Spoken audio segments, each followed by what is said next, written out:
LLB BLLB प्रथम semester के छात्रों को मैं बताना चाहता हूं कि जो कि आपका जो सिलेबस है उसके अकॉर्डिंग आपका सेकंड यूनिट चल रहा है, उसमें से मैं आज चौथा टॉपिक पढ़ाने जा रहा हूं जो कि एडजेक्टिव का है।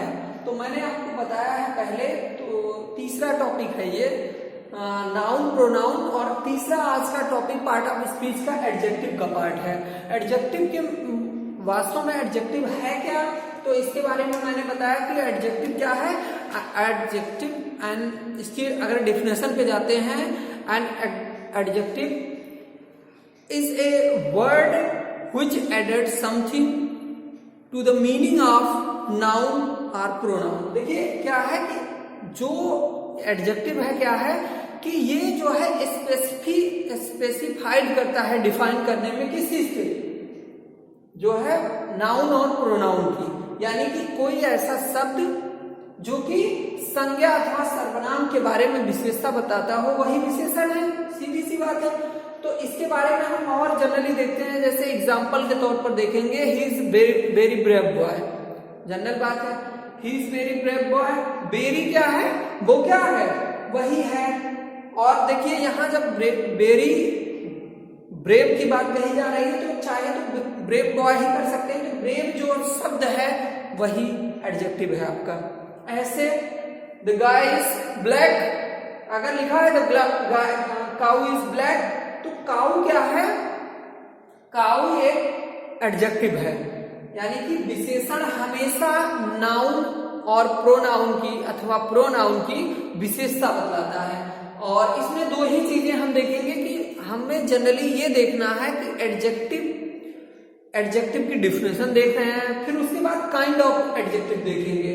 तो हमें यही देखना है कि मतलब एडजेक्टिव है क्या, तो एडजेक्टिव विशेषण क्या है, एक ऐसा शब्द है जो कि संज्ञा अथवा सर्वनाम की विशेषता बताता है।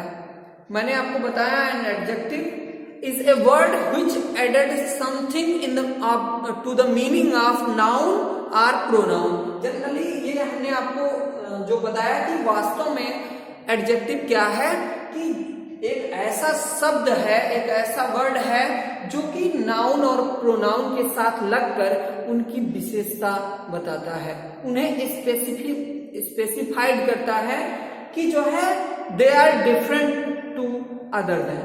देखिए अब इसमें एडजेक्टिव इसकी काइंड्स में हम देखते हैं।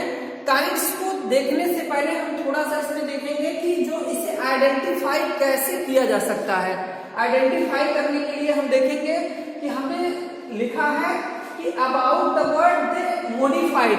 कैसे हम जान सकते हैं कि यहाँ एडजेक्टिव लगा है या नहीं लगा है, यानी कि how to you know that adjective are used or not. तो हो रहा है नहीं हो रहा है विशेषण का प्रयोग, या हुआ है या नहीं हुआ है, जनरली हम कैसे देखते हैं। तो पहला एक मैंने वर्ड लिखा है इसमें कि व्हाट काइंड, किस तरह का है। अगर पूछा कि what kind of the childrens, बच्चे किस तरह के हैं, तो कहा आपने कि बच्चे the childrens are very little, बच्चे बहुत छोटे हैं। तो ऐसे व्हिच वन, कौन सा, अगर हम देखते हैं कि कौन सा था, which one student was first before previous year, या कह सकते हैं previous year examination, which one student passed या गेटेड फर्स्ट पोजीशन। तो मतलब मैंने कहा कि कौन सा ऐसा लड़का था, which one student who have gotted first rank, कौन सा ऐसा स्टूडेंट है जिसने पहला रैंक प्राप्त किया है। तो इसमें आ जाएगा कि Nilesh is student who has, या the Nilesh has gotten first rank in the entrance examination। तो ये भी कह सकते हैं। तो और ये तीसरा पॉइंट मैंने दिया था, हाउ मेनी हाउ मच, ये हाउ मेनी और हाउ मच का शब्द यूज करके, कितना शब्द यूज करके हम जान सकते हैं कि वह वर्ड जो बता रहा है हाउ मेनी हाउ मच, वह ही विशेषण है। अगर आंसर आता है कि how many student in your class, आपके क्लास में कितने बच्चे हैं, अगर आपने कहा कि 7 स्टूडेंट इन माय क्लास, तो जो 7 वर्ड है वो संख्यावाची है, इसलिए यहाँ पर जो है संख्यावाची विशेषण यूज हुआ है, ये आप जान जाएंगे। या हाउ मच लिखा है, how much you have drink the water, तो अगर मतलब मैं कहता हूं कि तुम कितना पानी पीते हो, तो आपका उत्तर आता है I drink the water every day 7 to 8 litres. तो अगर ऐसा उत्तर आता है तो ये मान लेंगे हम कि यहाँ एडजेक्टिव का इस्तेमाल किया गया है, और जिस वर्ड का इस्तेमाल पार्टिकुलरली उसके लिए किया जाता है दैट इज एडजेक्टिव, वही है। और वो किस लिए किया जाता है, वो संज्ञा अथवा सर्वनाम की विशेषता बताने के लिए किया जाता है, यानी कि वो स्पेसिफाइड करता है किस चीज की, वो अर्थ में परिवर्तन लाता है, विशेष बनाता है, नाउन और प्रोनाउन को विशेष बनाता है। तो इसके काइंड्स में हम अब देखेंगे, काइंड्स में हम देखते हैं कि एडजेक्टिव के टोटल 9 काइंड्स बताए गए हैं।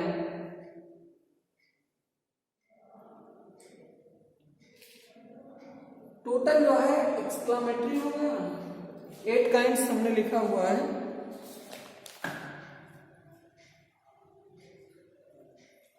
अच्छा, डिस्ट्रीब्यूटिव नहीं लिखा है मैंने, यहाँ डिस्ट्रीब्यूटिव भी है, यहाँ डिस्ट्रीब्यूटिव भी है।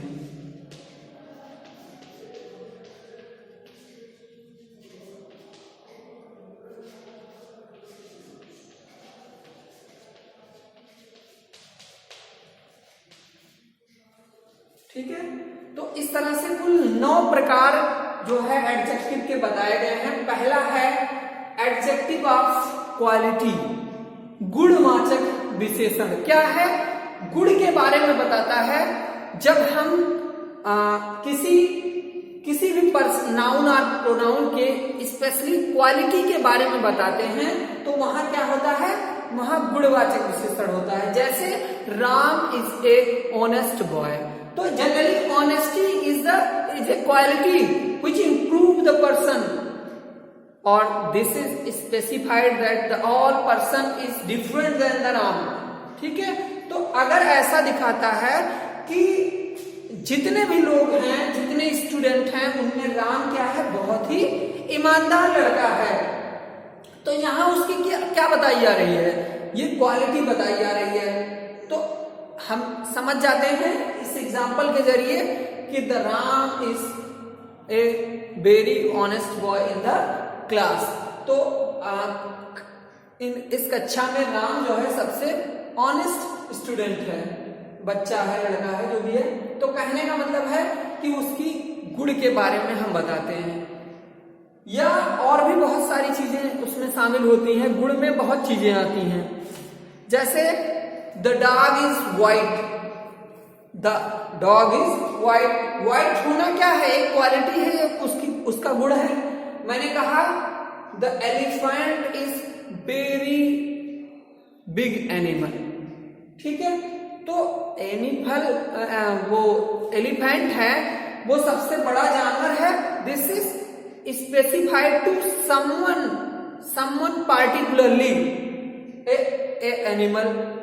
तो अगर उसके बारे में स्पेसिफाइड कर रहा है, ऐसा वर्ड क्या, बिग, जो बिग वर्ड है वही क्या है, वो बताता है कि ये जो जानवर है, ये हाथी जो है अन्य जानवरों से में सबसे बड़ा है, वो स्पष्ट करता है, उसकी गुणवत्ता को बताता है। दूसरा देखेंगे एडजेक्टिव ऑफ क्वालिटी, क्वांटिटी, मात्रात्मक विशेषण या मात्रावाचक विशेषण या परिमाणवाचक विशेषण। तो परिमाणवाचक विशेषण क्या होता है, जब हम कहते हैं कि a few of pens are red. कुछ ऐसे मतलब कुछ गिने चुने कुछ ऐसे पेन हैं जो कि लाल है, या मैंने कहा फ्यू मतलब थोड़ा सा और ज्यादा, या फ्यू मतलब कम है थोड़ा सा, तो कहने का मतलब है few of the students are very intelligent।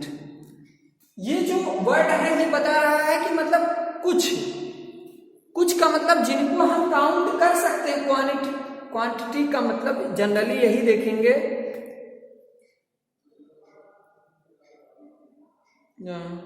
इसमें हाउ मच का इस्तेमाल किया जाता है। हाउ मच मतलब कितना, ये मैंने यहां बताया था आपको, हाउ मच हाउ मेनी। तो क्वांटिटी का मतलब है जहां which is liquidated, जो कि तरल रूप में होती है, मीन्स दैट जब आप उसे काउंट नहीं कर सकते, which is नॉन काउंटेबल, जो कि गणना करने की योग्य नहीं है, वही क्या है क्वांटिटी के बारे में बताता है। जैसे मैंने कहा I have gotted a few litres water, मतलब या I have drunk a few litre water, मैंने कुछ जो है कुछ लीटर्स जो है पानी पिया, या पी चुका मतलब पिया।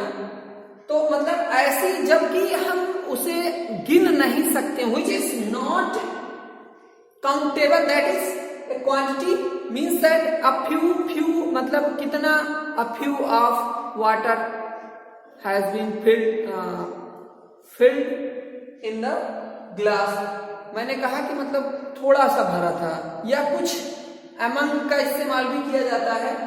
तो इसके अलावा और अगला हम देखेंगे adjective of numbers. Adjective of numbers के बारे में मैंने बताया था कि हाउ मेनी का इस्तेमाल कर दिया जाता है। अगर जहां संख्यावाची विशेषण होता है तो वहां क्या होता है कि how many student in your class, आपके क्लास में कितने बच्चे हैं, कितने बच्चे हैं उसे हम काउंट कर सकते हैं। यानी कि क्या होगा, द नंबर एडजेक्टिव जो कि संख्यावाचक विशेषण होगा उसको हम उसकी गणना कर सकते हैं। तो इसके बारे में हम देखेंगे कि जैसे मैंने कहा how many student in your class, आपकी क्लास में कितने बच्चे हैं, तो कितने बच्चे हैं, तो आपने आंसर आया कि इन माय क्लास 10 स्टूडेंट्स। तो 10 स्टूडेंट जनरल बात है कि वो काउंट किया जा सकता है, आपने काउंट करके उसे बता दिया, ठीक है। तो इस तरह से अब अगला देखते हैं डेमोन्स्ट्रेटिव एडजेक्टिव्स। डेमोन्स्ट्रेटिव एडजेक्टिव में हम देखते हैं कि जब हम किसी पार्टिकुलर किसी वस्तु के बारे में या किसी संज्ञा या सर्वनाम के बारे में सांकेतिक रूप से बताते हैं, यानी कि बी ऑब्जर्व या be defined in the matter of noun और pronoun specially by the hint, कुछ संकेतों के माध्यम से, बाय द जेस्चर। तो ऐसी दशाओं में हम डेमोन्स्ट्रेटिव एडजेक्टिव को बताते हैं। एक एग्जांपल देखते हैं, उसमें हमें पॉइंट आउट करना होता है कि दोज आर माई फादर, वो दोज आर माई पेरेंट्स, वह हमारे पिताजी हैं। मतलब वैसे दे आर माई फादर्स होता है, they are my parents, there are my parents. और जैसे दोज आर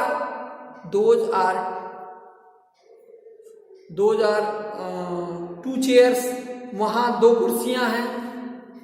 या एक और एग्जांपल है देयर या दिस का भी इस्तेमाल करते हैं, this is my cow, this is my book.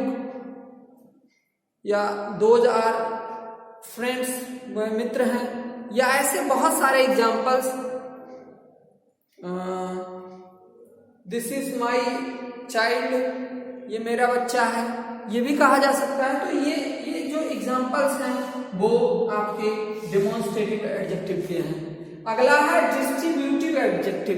Distribute का जिस तरह से नाम भी है कि मतलब जो है बांटना, ऐसा एक जो है विशेषण जो कि वितरणात्मक स्थिति के बारे में बताता हो। ऐसे एडजेक्टिव को हम प्रत्येक सूचक विशेषण भी कहते हैं। जैसे मैंने कहा each student have qualified in the examination, यानी कि प्रत्येक स्टूडेंट जो है वो क्या हो चुके हैं, पास हो चुके हैं। यहाँ एवरी भी इस्तेमाल कर सकते हैं, लेकिन ईच स्टूडेंट का मतलब ईच एंड एवरी दोनों में अंतर यही है कि ईच का मतलब है अलग अलग करके बताया गया है, एवरी का मतलब है कि सभी के बारे में एक साथ कर दिया जाता है। तो each students are qualified in the examination by the 33% numbers, यानी कि 33% अंकों के साथ सभी बच्चे पास हैं, पास हो चुके हैं। तो यही है, ऐसे ही कुछ और भी एग्जाम्पल्स दिए गए हैं। इसमें नाइदर का भी दिया गया है।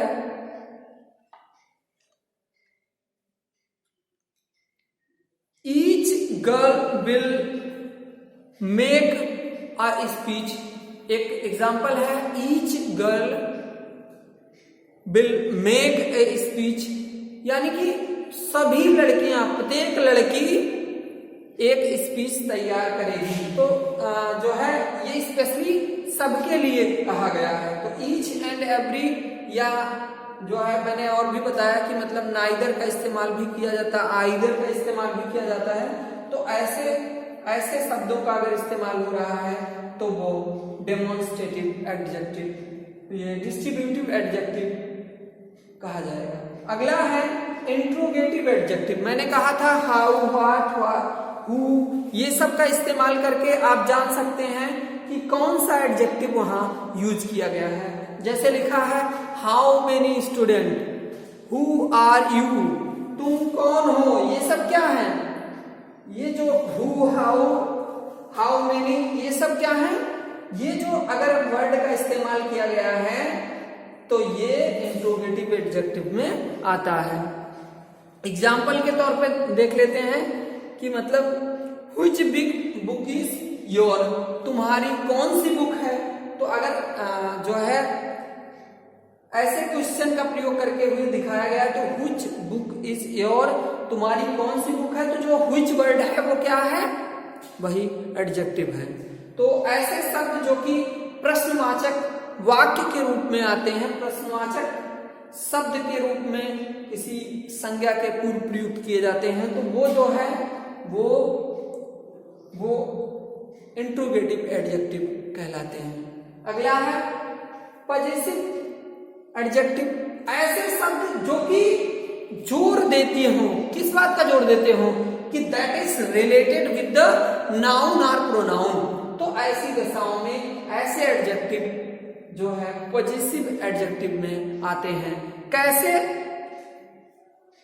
कैसे इसके बारे में हम देखते हैं। जैसे he was the only one hero of the entire of the party. जैसे एक शब्द आया कि जो है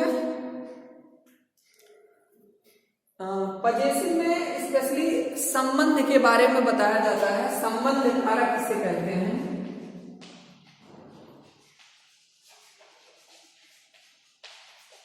कारक विशेषण।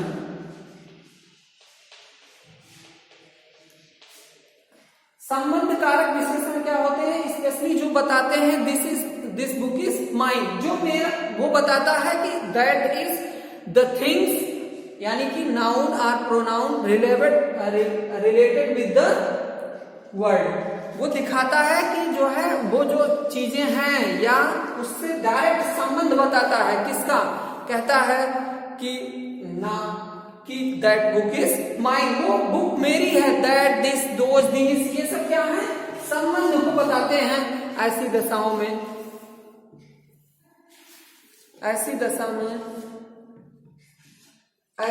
वहां पजेसिव एडजेक्टिव होता है। अगला है एम्फेसिसिंग एडजेक्टिव। मैंने बताया कि एम्फेसिसिंग जोर डालने वाले ऐसे शब्दों का इस्तेमाल किया जाता है। तो ऐसी दशाओं में जैसे कहा गया who is the real hero that was fighting with the enemies, जो दुश्मनों के साथ युद्ध कर रहा था वही वास्तव में हीरो था, वही वास्तव में हीरो था जो अपने शत्रुओं से लड़ रहा था। या मैंने कहा the Raj was the only one hero who was join in the party. Raj ही एक अकेला हीरो था जो कि उस पार्टी में शामिल हुआ।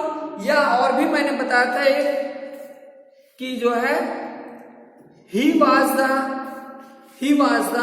Only one hero of the entire of the party. मैंने कहा कि वह केवल एक अकेला ऐसा हीरो था जो कि पूरी जो है पार्टी का वो एक अकेला हीरो था। कौन? मतलब जो अगर ऐसे वर्ड आते हैं तो स्पेशली बताते हैं कि यही व्यक्ति है या यही ऐसा प्रोनाउन है जो कि जिसके बारे में सब कुछ कहा जा रहा है। एक अगला एक्सक्लामेटरी जो एडजेक्टिव है वो मैंने बताया था, एक ऐसा विशेषण जो है विस्मय कारित करते हुए बताता हो। जैसे how much beautiful she is, how much कितनी सुंदर है, लेकिन अर्थ किसके लिए दे रहा है? किसी तीसरे के लिए दे रहा है कि the girl is very beautiful, लेकिन वहां क्या है? How much beautiful she is. जैसे मैंने कहा हाउ मच कोल्ड टुडे, कितनी ठंड है, मीन्स कि वेरी कोल्ड द सी, यानी कि बहुत ठंड है। तो यहाँ जो है ऐसे यहाँ मैंने आपको बताया था कि जो है एक्सक्लामेटरी जो है मार्क्स भी आते हैं, हाउ मच, हाउ मेनी, ठीक है। तो how much beautiful she is, या ऐसे बहुत सारे एग्जांपल्स को I was stuck down to the bricks, यानी कि ईंट से मैं गिर गया टकरा कर। तो ऐसे बहुत सारे